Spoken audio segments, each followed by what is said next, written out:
అనేక కంపెనీస్ రావడం జరిగింది. కానీ ఇప్పుడు సెపరేట్ రాష్ట్రం ఏర్పడింది కాబట్టి ఆ పాత సంబంధాలని కూడా గుర్తు చేసుకుంటూ, పాత అనుబంధాలను గుర్తు చేసుకుంటూ చంద్రబాబు నాయుడు గారు ఇప్పుడు అమరావతిని కూడా హైదరాబాద్‌లా చేశారనే ఉద్దేశంతో ఉన్నారు కదా! ఒక సింగపూర్‌లా చేసే ఉద్దేశం ఉందని చెప్పేసి ఆయన బిల్ గేట్స్ గారిని పిలవడం జరిగింది. మరి బిల్ గేట్స్ రావడం వల్ల టీ ఖర్చులు, సమోసా ఖర్చులు, జట్ ఖర్చులు ఎక్కువ అవుతున్నాయి. ఏం లాభం అని చెప్పేసి వైసీపీ వాళ్ళు అంటున్నారు. దానికేమంటారు?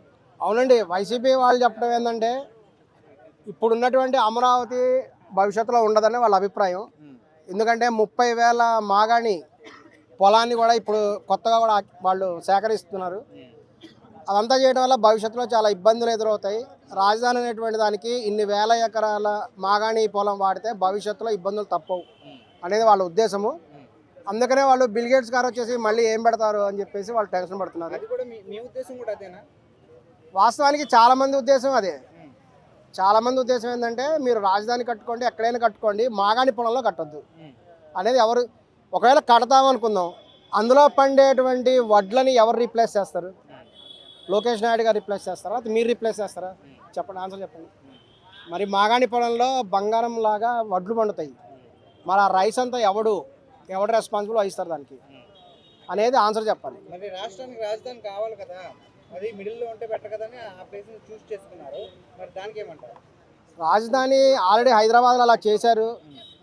హైదరాబాద్లో హైడ్రా పుట్టిందంటే తెలుగుదేశం పార్టీ పరిపాలన అని కారణం అని ఒక కామెంట్స్ కూడా ఉన్నాయి.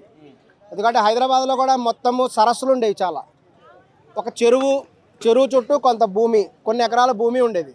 వీళ్ళు ఎప్పుడైతే ఈ అగ్రికల్చరల్ ల్యాండ్ అనేది నాన్ అగ్రికల్చరల్ ల్యాండ్ కింద మార్చకూడదు యాక్చువల్ రూలు, అది ఎప్పుడైతే మార్చేశారో ఒక వ్యవసాయ భూమి కాస్త నాన్ అగ్రికల్చరల్ ల్యాండ్కు మారిపోయినప్పుడు ఏమైందంటే క్రమక్రమంగా కూడా వ్యవసాయం తగ్గిపోయింది.